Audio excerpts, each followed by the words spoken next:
Now you're like just cuddled right in my ear hole. Oh, so Can you nice. hear me now? Yeah. I can't Yep. hear you though. No. Check one, two. Check, check. Check one, Oh, there. two. My volume was down. Oh. That's how Okay. that works. Now I could hear you. Two old queers trying to use technology.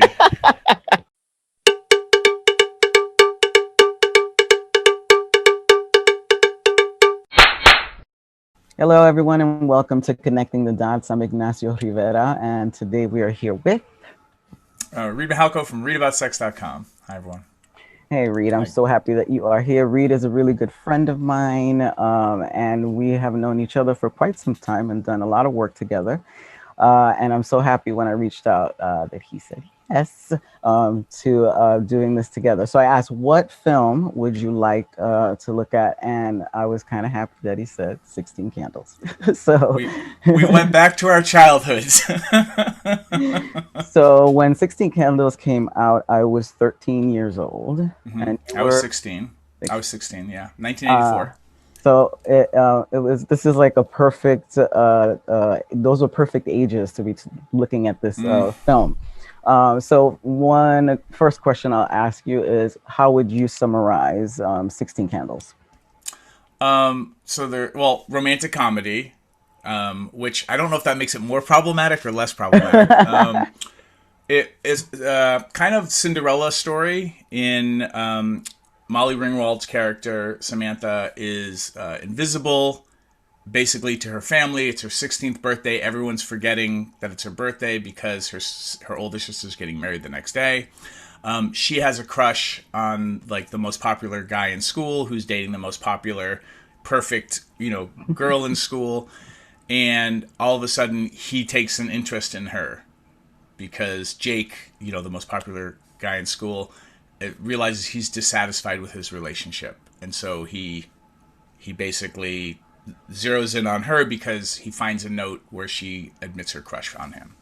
Right. And it's this whole arc of her trying to get up the courage to speak to him trying to figure out if he wants to speak to her, and all the hijinks that ensues in between. Right. That's perfect. That was a perfect summary of 16 Candles. And, I watched this movie over and over and over again, and I had to watch it again because I was like, I want to watch it a little But differently this time. how many times do you think you watched it when you were younger? Oh, when I was younger, I think I watched it a lot when I was younger. And then as an adult, I've since watched it, like several more times, just as, one of those lazy days watching old movies. I think if I mean my memory's imperfect as it always is, but like I don't think I've watched this entire movie in at least 10, maybe 15 years. Mm, So for me it was like here's all my memories of when I saw it in the theaters right. as a kid in high school. All the times I watched it on VHS. And now there's this big change in my own growth, and now I'm watching it last night just being like, "Oh my goodness." Hmm. Because times have changed, and and this is one of the reasons I'm so interested about talking to you about this. Is I'm just like, I don't know how many of us have actually taken some of our Yeah. favorite movies from our childhoods and rewatched them through our eyes as adults. Yeah, exactly. This is why I'm glad you picked it because it really is a chance for us to think about how we felt then, but also I'm thinking about, watching it now and even watching it when Mandy, my daughter, was, a teenager as well. And the again, it's a comedy, but still we get a lot of messaging from all of these things. If this is the only thing we're getting is from media, we can, surmise that this is reality, right? This is the way everyone is. This is the way, white kids are. I'm telling you, when I see movies like this, what is it about these movies about white high schoolers that they have? All of them have cars. They all go to, everybody knows everybody. It seems like everyone has everyone's phone number in the school. There's always this formula that follows. And so for me, growing up, I was like, this is whiteness. This is how white kids party. This is how they are. Like how many parties have you seen on TV where there's toilet paper all over the place? They trash the house completely. I'm Yeah. like, And that's where I got my idea of like white teenagers. Well, so so many things to talk about. I asked last night because Allison was watching it as well with me.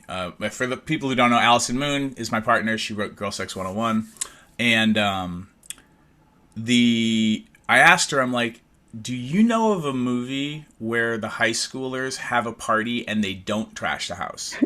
Yes.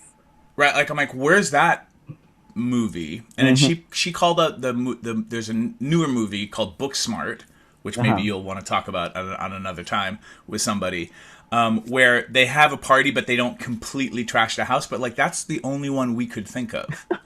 I have to think about that because I can't recall like straight away. I mean, yeah, it's either all the white high school parties end like that.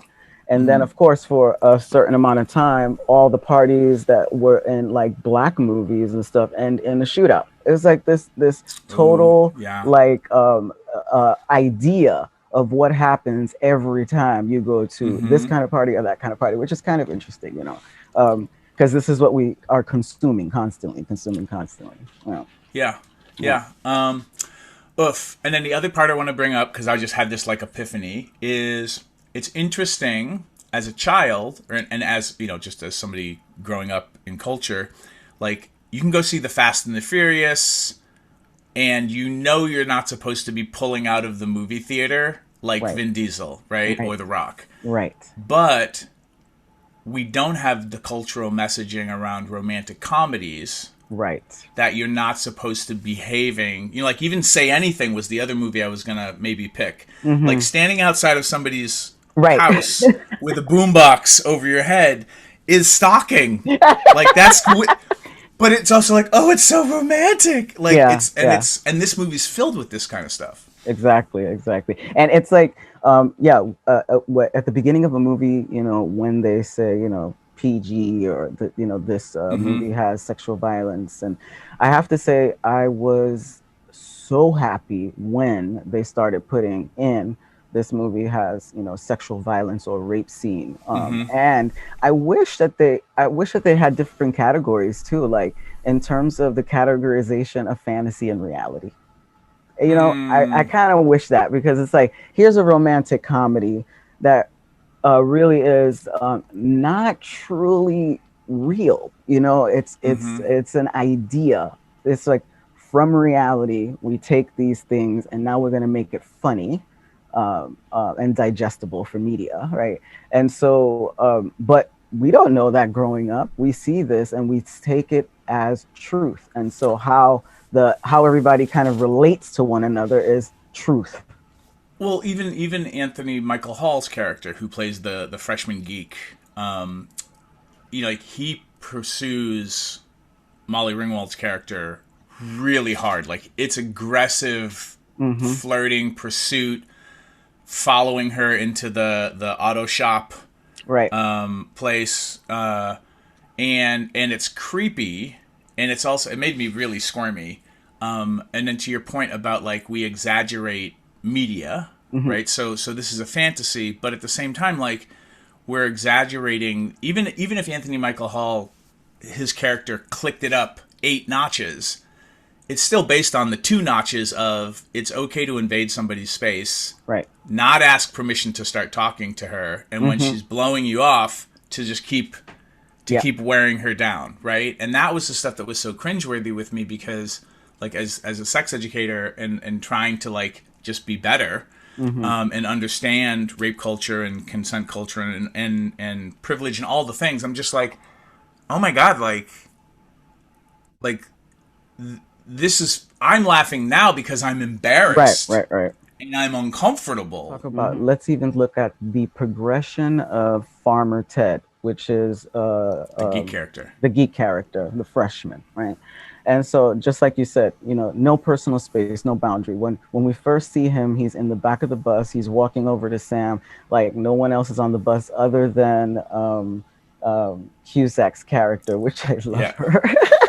Joan Cusack was Joe very funny. Cusack, and he is going right up to her, no problem. Has no, not shy at all, right?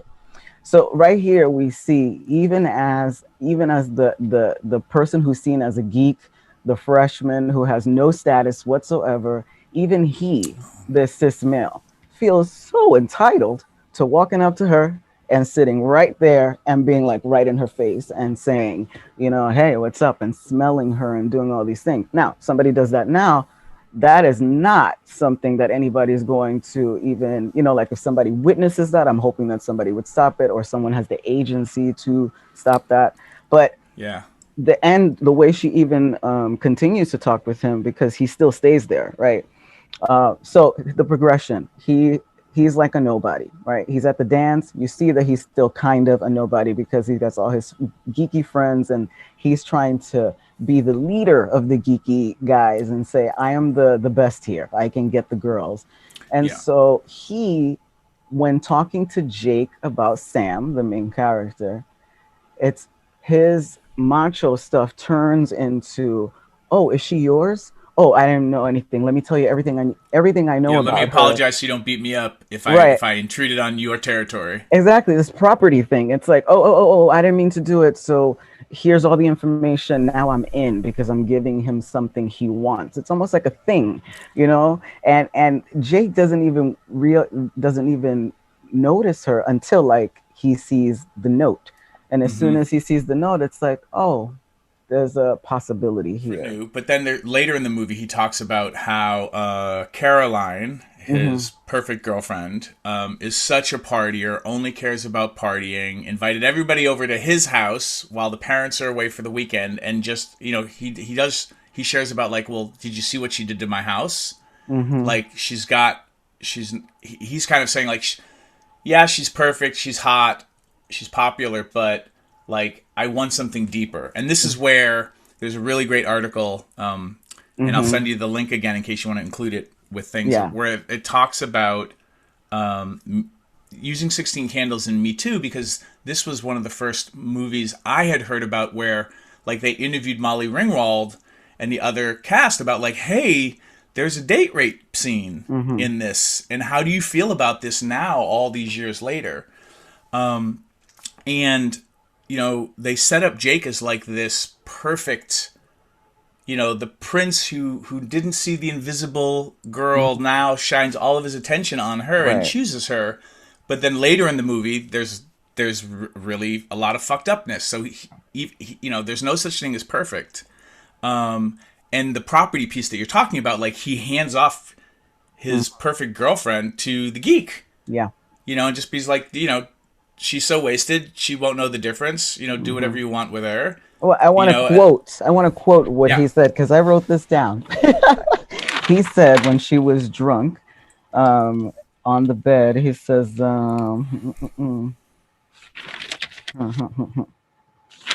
I was like, wow. He says, Caroline's in my bed, knocked out now. I can violate her in 10 different ways. And then Ted says, what are you waiting for? Those few lines right there, just knowing that he has the power to do that. He's like, she's knocked out drunk. I actually have the power to go over there and do whatever the hell I want to her, but don't feel like it. I'm done with her. And he's like, what are you waiting for? Are you nuts? yeah. And this is the thing, like, because another way to look at that is like, oh, I could violate her, but I'm not going to because I'm a nice guy.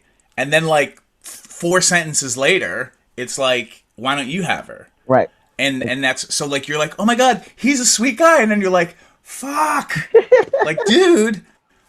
And the situational comedy ends up being, I mean, it's all based on the fact that it's okay. Like, she's a slut, Mm-hmm. so she's not gonna care. She's drunk, she's not gonna know the difference. Right. And there's the scene in the garage Yes. where he says she kind of comes to and she's like, "Who's this?" Speaking to the geek, and she turns to her boyfriend Jake, and Jake goes, "That's me." And she's like, "Who's you?" Or "Who are you?" And he's like, "I'm him."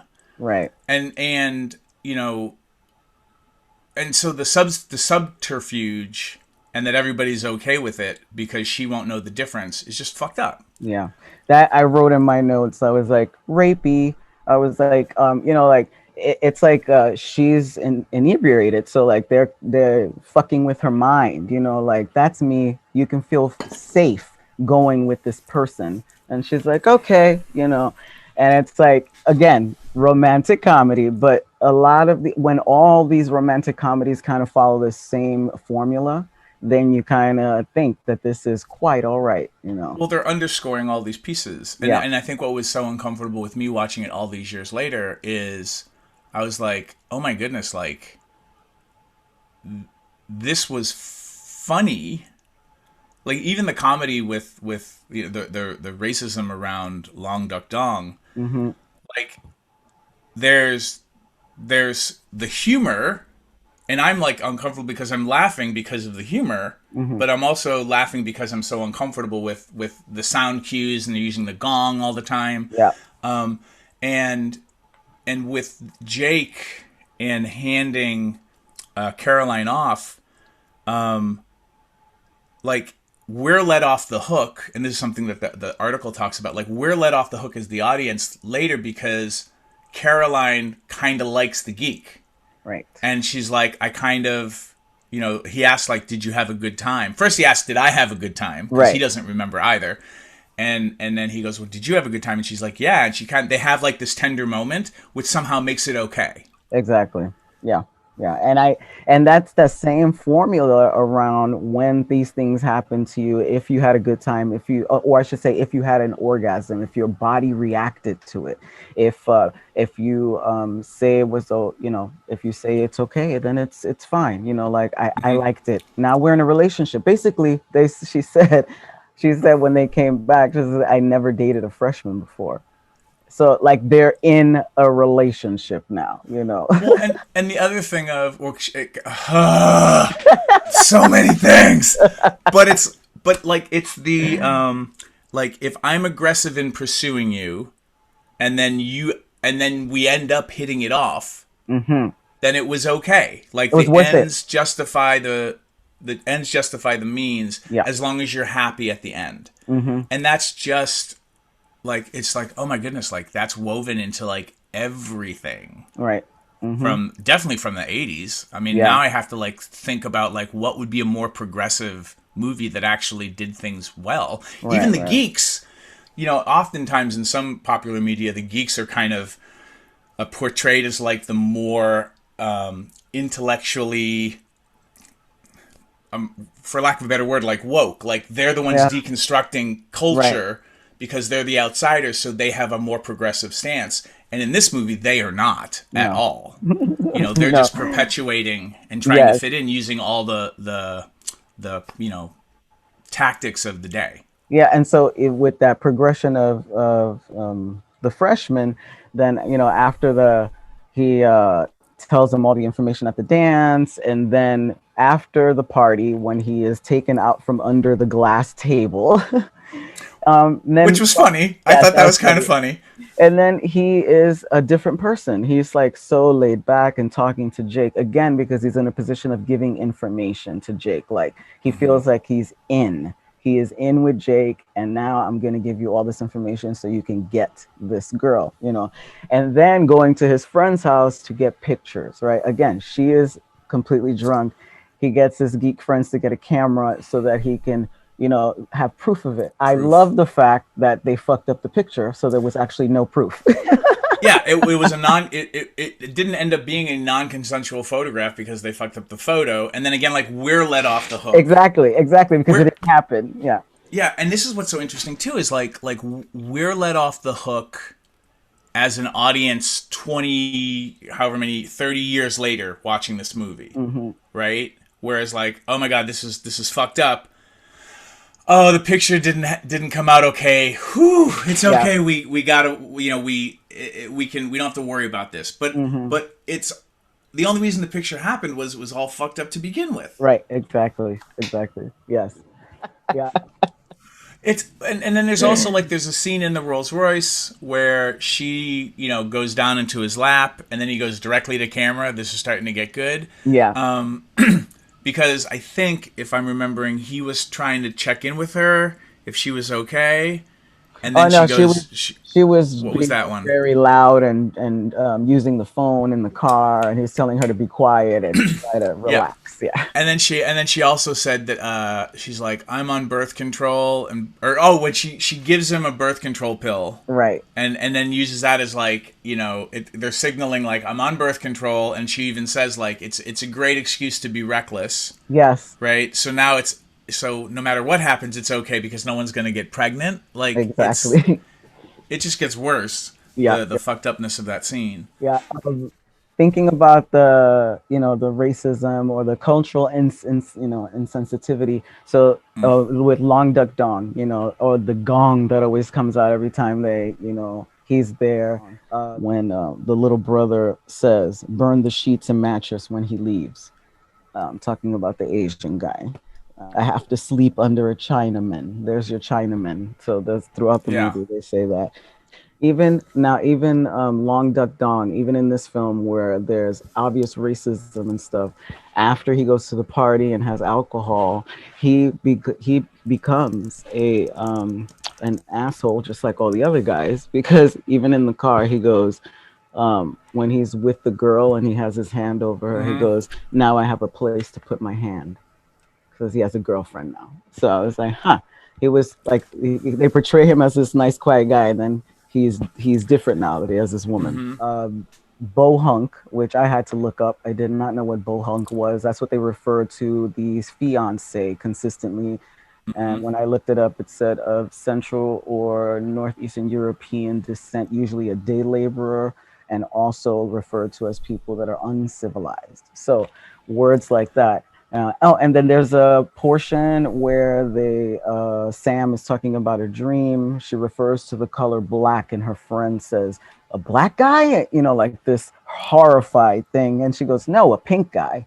Uh, and then they, I think, several times used, faggot and stuff, which was quite Yep. common then. They use the R word. Oh, And yes, exactly. Yeah, so all of the words that we have been like, talking about and saying not to use and all that, those are going to be in these films that are, from way back when. But even that to me feels like just a great conversation piece and talking about how language changes, how things shift, and how people who organize or kind of shift the narrative. Like even now, like they was put added as a official pronoun, which always was really, but yeah. pronoun, and we are having more language to describe so many things right now, and we have much more education around what is fucked up, like really fucked up language, right? So I think it's a good way of talking about, yeah, when I was young we used to laugh about this, we didn't think about this. I mean, the R word was used constantly, and then you get to a different point where you hear people talking about how offensive that is, and then you learn more. So for me it's like any movie is a teachable moment, anyone, but this one was chock full of shit around the boundary and consents and stuff. Well, it makes me curious, and I think this might be a great exercise for folks to be like, pick your favorite movie from childhood, like, and probably like, I Yeah, haven't watched Goonies in yeah. forever. Like how fucked up is Goonies now? But the idea of like looking back and being like, oh my goodness, like this was the culture I was steeped in, and one, acknowledging how much you've grown and changed, but Hmm. like these are my roots, like Right. these are the romantic comedies of the day. And I mean, there's even a shot where they cut to boobs, Oh yeah, and there was a part of me like, oh my god, boobs, we don't do boobs in movies anymore. Netflix different, but yeah. like I'm just like, oh my god, it's like there's all this, it's just so interesting to go backwards and Hmm. start deconstructing the things that were a lot of your origins, Yeah, yeah. and then like trying to figure out, like, it would be really interesting if they remade this movie and then gave it a facelift. Like, I would be curious. And there's like I wonder. no bystander interventions at all Uh-huh, in right, right. this, with the exception of in the school gym at the dance. like her friends like kind of telling the geek to Yeah. fuck off. Yeah. Yeah. But like there's all this stuff that just wasn't a part of the common conversation, Mm-hmm. you Yeah. know, back then. And it is like shocking to like watch it and just be like, oh my goodness. Like, and I was 16. Imagine if I was, 9 or 10 or 11, Mm-hmm. Yeah. and I mean, how do you, because you've been having these conversations, do you feel like because you were 13, things landed on you differently than things that you might have watched when you were 17? Or like, how does that change, Watching this at, 13, I thought it was the most romantical thing ever. Like I was like, I I didn't see any of those things at all. It was just I was focused on Molly Ringwald, like yeah, her character getting the cute guy. This is what I was focused on. yeah, And so, and I have to say that I had a different, a really different experience. Again, going back to like watching these movies and seeing this idea of how other people live, and in this case, white folks who live in the suburbs. mm-hmm, And so, at the age of 13, I was secretly having a boyfriend who was way older than me, and I had already been introduced in a very negative way through child sexual abuse through sex and sex practices. So, to me, looking at this movie, it was a fantasy. It was a different kind of reality and fantasy, one that the father had this wonderful conversation with her, to give her advice that she could actually mm-hmm. talk to her dad about liking a boy that was a senior, that after the wedding she got into the car with this guy that her father never met, um, and And like she's I blowing off the reception. exactly. Like I look at all of those things and I keep thinking, like, my mother. First of all, my mother did not allow me to date. Second of all, I could never make any decision on my own without asking my mother first. I couldn't leave the area without talking to her first. Talking about sex relationship, that didn't happen. The Mm-hmm. different realities and actually different priorities when you're struggling with a lot of different things. So looking at these romantic comedies was just like, this is cool. Like This is, escapism as well, yeah, right? this is really cool. She gets to go do this. Look, she's in the car now. Look, she hung out. She went to a school dance. Never have I Mm-hmm. ever. Yeah, Never she have didn't I have a ever. curfew. Right. No curfew, no nothing.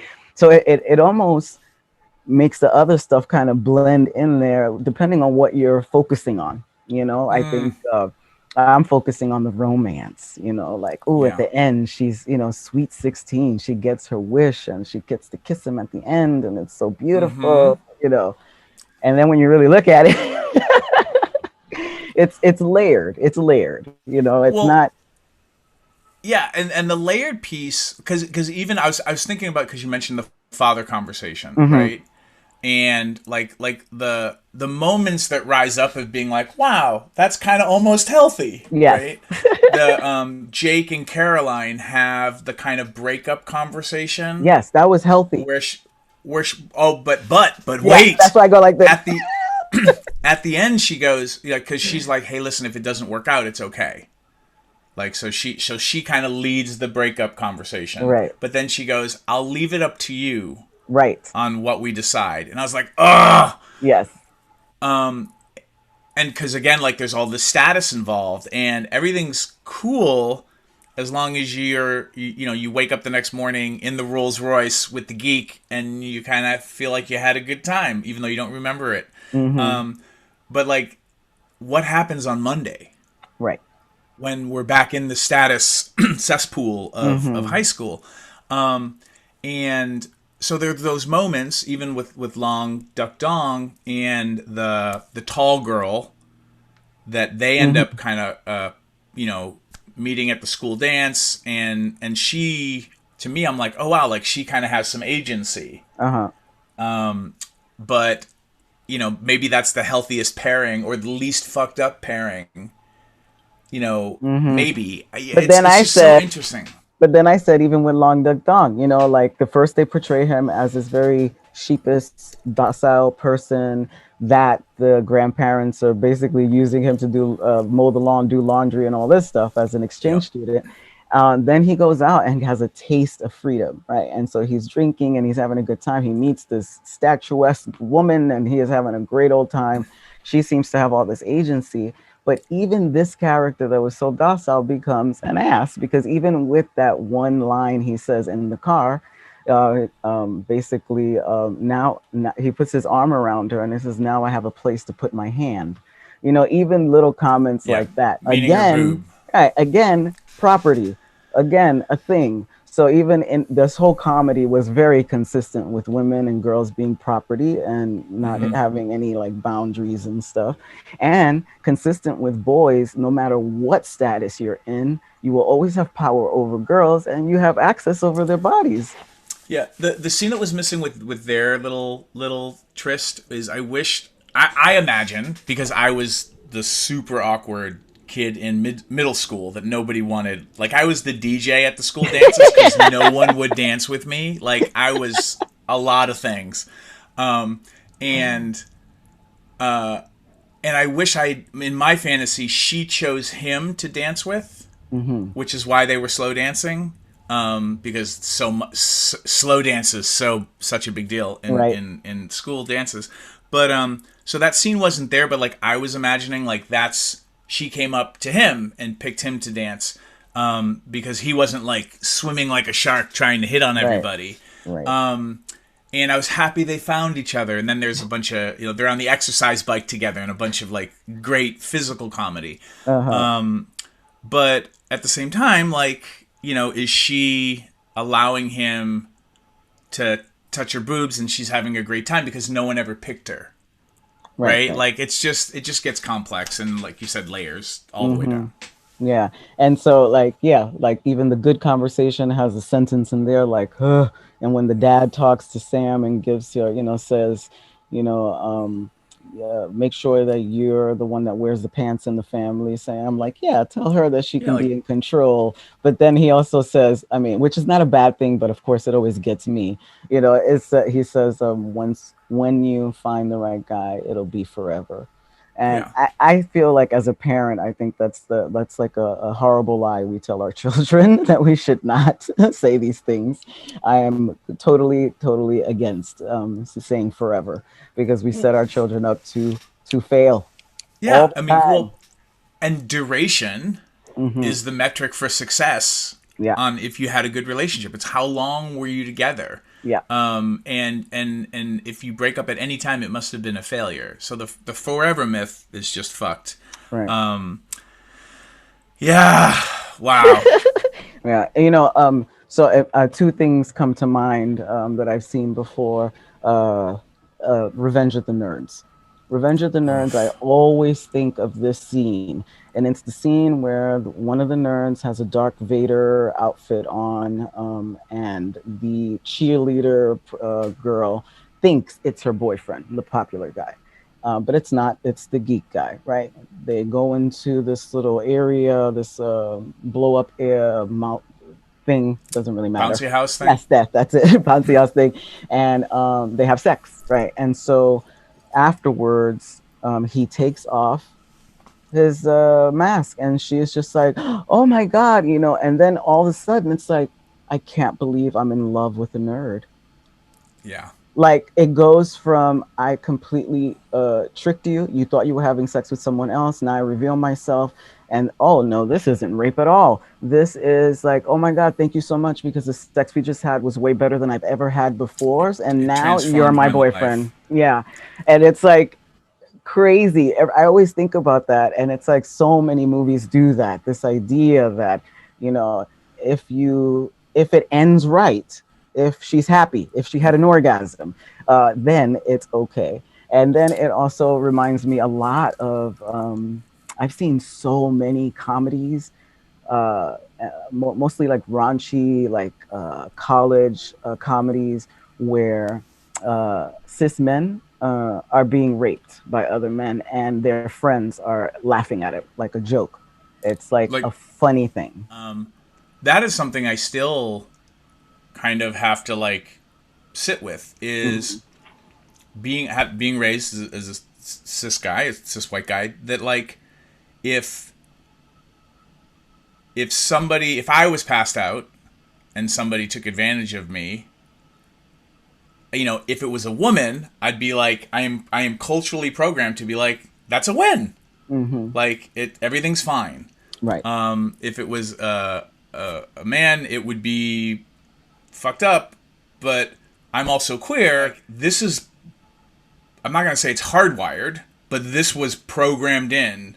So like I notice my knee jerk reaction is I was not violated, Mm-hmm. Mm-hmm.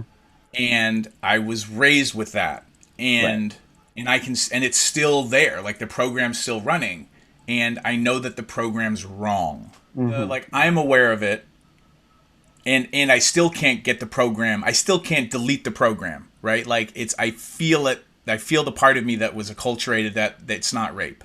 It's a layered conversation about a continued about consent and boundaries, right? Mm-hmm. Um, Here in the movie, they're just like normalizing all kinds of predatory, stalkish behavior in this comedy, right? Um, Yep. and this is where I wish they would have some language around. This is comedy stuff around. I feel like it has to be said because I think people really take this Mature as truth. themes, date rape, problematic, stalker behavior, like Yes. all the letters. But so just to like think about the common themes, like we've already said, it's like Mm-hmm. um, definitely how men and boys have been trained to see, view, and experience women and girls, and Mm-hmm. so that ownership of women was completely throughout. Of course, the and also the oh yeah, going back to the layers, it's very important because like it goes back to this idea of like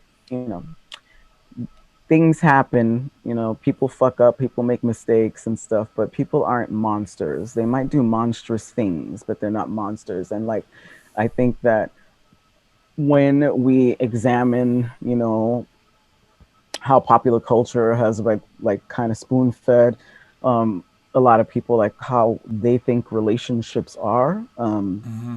it's we definitely have to take into account that we have a lot of trial and error because we haven't been taught this. Now these days we're talking about a lot of this stuff on a daily basis, but it is complex, and to say that somebody is a monster or somebody is a horrific person really takes away the idea that you could actually talk to this person, Mm-hmm. do accountability with this person, see humanity in a person. Because to me, it all goes back to, yeah, all this stuff could be fucked up, but if we can't think of ways to talk about this openly with anybody and young people, but that also includes the people who actually fuck up, then we won't have a cycle of growth, right? Not that everyone will take to the accountability, but those who want to and do, Mm-hmm. it's a wonderful growth process. And so just to say, I want to continue saying that sometimes we do shitty things as humans, but we are not shitty people. I want to believe that. I want to believe that, Yeah. and I want to believe that we can be better, especially when told that we have fucked up, because Mm-hmm. we're gonna we're gonna fuck up. Yeah. Well, and even like in some ways, like the monstrous acts, like the monsters with a heart of gold, right? Like everyone's Yeah. like if we're gonna assume and paint a rosy picture, everyone's really trying to, everyone's looking for love and a relationship. Like let's not even get into attachment issues I know. and things like that, right? But like and and so everyone's just doing it in the best way they know how, right? And it's all Yeah. fucked up. And you and I, in this day and age, like we have the privilege of having the internet so that those of us who do want to look and try to figure out better ways, like I wouldn't know about transformative justice and restorative justice if it wasn't for you and Angel and you know, all these amazing people in my life. Like, how do we have something more than just saying, "Oh, hey, I'm sorry," you know, like because in the auto shop scene, like you know, Anthony Michael Hall's character is apologizing, Right. for coming on to her too hard, and then like you had mentioned pre this call, like and they have a moment of vulnerability, and he tries to hump her, Right. right, and then he's like, "Oh my God, I'm so sorry," and she's like, "No, it's okay," and he takes that to mean not that she's accepting his apology, but that it's okay for him to try again. Right. So he jumps on again. Like all of the things that we have access to now that weren't in popular culture, and that you know, that we can benefit and try to do the work to have our conversations and teach our friends and our communities, you know, about like how to do something more than just say you're sorry. Like, and how we can lovingly hold people accountable, and just having better ways to show up for harm, and to try to promote healing and connection in our communities. Like none of that was really in the film at all. No. But that, you know, when I was 16, we didn't really talk about that. Like we were No. barely getting to yes means yes, no means no, and there was no conversation about power differentials. Right. And, you know, that people might have fawning, fight, flight, freeze, fawn, or peas and a please responses, and like all it just, you know, and we're expecting a 13-year-old and a 6, you know, like teenagers to be able to live with that level of complexity when most adults can't even fucking talk about this shit. Exactly. So it's like, this is about, you know, when I looked at this, I was like, oh, what could I tell, you know, parents, aunts and uncles, maybe rewatching this and stuff. Maybe they're watching it with a young kid, you know, as it's comedy. I feel like I love doing that because I would share stories about, you know, like, oh my God, I remember that when I was a kid, this used to be the norm, you know, and now these days, great conversation to talk about how things have changed. There's like a million, to me, like a million things to talk about in this movie, even taking the R word out and having a whole talk about why we don't use that word anymore and how harmful it is, or how, you know, in the movies, or maybe even asking like, what do you feel when you see these kinds of movies? That's it. Like, what do you feel? What did you like best about it, right? And if there's the scene they like best happened to be maybe the car scene in the shop or something, why was that? And have a conversation about that. I mean, in any way, shape, or form, because I think rape doesn't even have to be mentioned if you're talking to a young person. We could just be simply talking about boundaries, plain and simple boundaries, and how to say no, and you know, all of these different ways, because that's a hard one. How do you say no, especially for people who are socialized to be girls, you know, like Yeah. how do you say no, and how can you step away from something, especially if somebody's being really aggressive. Now that young person might think, I was told, and I see in the movies, that this is how you get a girl. You don't stop, you just keep going. And he might not think that he's being stalkerish at all, but that's the experience of the girl, Yep. right? Because we're talking about power differentials and things like that. So that's where the complexity comes in, right? This is not a horrible person per se. This is what they've learned, and so that's why these conversations have to always happen. Like, this was then, and it was fucked up then, and we don't want to do this now, and these are the reasons why, right? Yeah.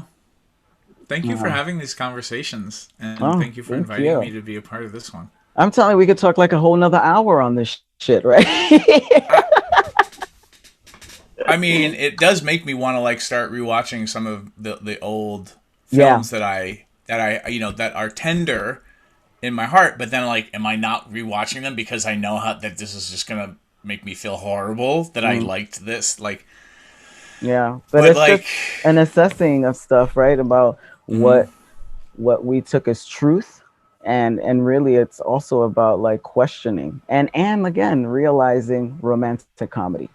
This is Yeah. not fact based. And Yeah. even having that conversation, romantic comedies embellish, they make things fun, and this is how movies are. Same Yeah. way you said, you can watch a movie about Godzilla and no, Godzilla is not real. But when we watch romantic comedies, we have a fuzzy feeling inside and we think this is the way romance is supposed to be. Mm-hmm. But, well, honey, thank you so much for digging in this with me. I'm going to keep thinking about this. And I think I'm going to be rewatching some older stuff too and examining Well, it as let me well. know if you want to have a watch party. We can, Yeah, yeah. we can click play together. Yes, Yeah. definitely. Mm, Ignacio, thank you so much. thank you. And thank y'all, everybody, for supporting. And we will see you next time for Connecting the Dots. Yay!